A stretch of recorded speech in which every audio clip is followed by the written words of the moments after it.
So much of our Christian theology comes straight out of Paul's letters that it is hard, no, it is impossible to overstate how important Paul is in the formation of our faith. In today's reading from the daily lectionary's epistle portion from Ephesians, Paul makes a statement that cuts to the very heart of our faith. Hello, I'm Stuart Baskin, pastor of First Presbyterian Church of Tyler, Texas. And this is your daily devotional for Wednesday, January 15th, 2025. Paul begins this section of his letter by reminding the Ephesians what it meant spiritually to live apart from God, a situation, frankly, all human beings have experienced. He writes, "You were dead through the trespasses and sins in which you once lived, following the course of this world, following the ruler of the power of the air, the spirit that is now at work among those who are disobedient. All of us once lived among them in the passions of our flesh, following the desires of flesh and senses, and were by nature children of wrath, like everyone else." The death Paul talks about here is not physical death, of course, but spiritual death. It is death in the sense of being separated from God. Not that we can ever fully separate ourselves from God, but then that in our rebellion we turn our backs on God and ignore His rule in our lives and His will that we should have life and life abundant. The form of this rebellion is the fact that we follow our own desires. The way many people read this, it sounds like Paul is referring to sensual desire. But to live according to the passions of the flesh is not just about lust, not just about sensual desire. It is about seeking happiness by following our own wants and desires, even in non-sensual ways. Power, wealth, influence, status, these are just some of the ways we also live according to the passions of the flesh. And it's not that God rejects us for it.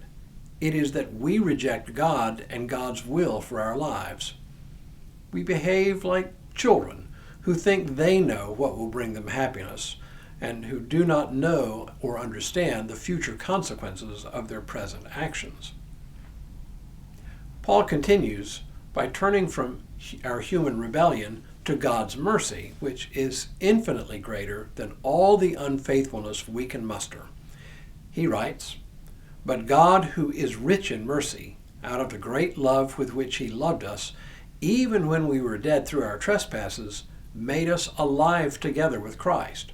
By grace you have been saved, and raised us up with Him and seated us with Him in the heavenly places in Christ Jesus, so that in the ages to come He might show the immeasurable riches of His grace in kindness towards us in Christ Jesus."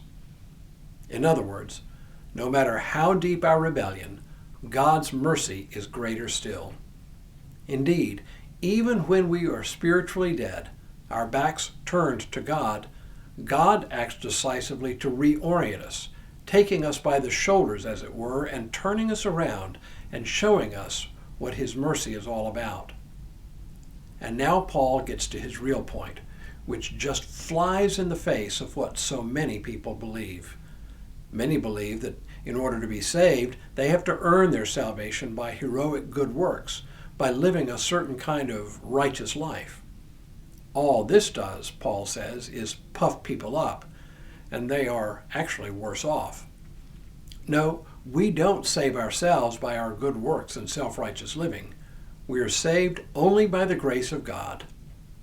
Listen carefully to what Paul says in this final part of today's reading.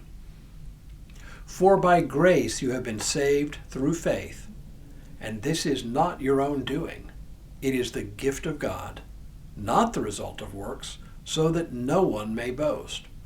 For we are what He has made us, created in Christ Jesus for good works, which God prepared beforehand to be our way of life." This is not your own doing, he says.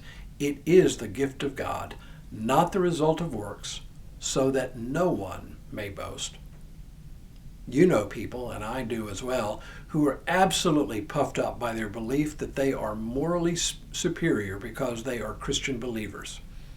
Oftentimes, These folks are not morally superior at all, but living with the illusion of their self-righteousness can be the meanest, most unkind people around. You see it, and I do too. One general example will suffice.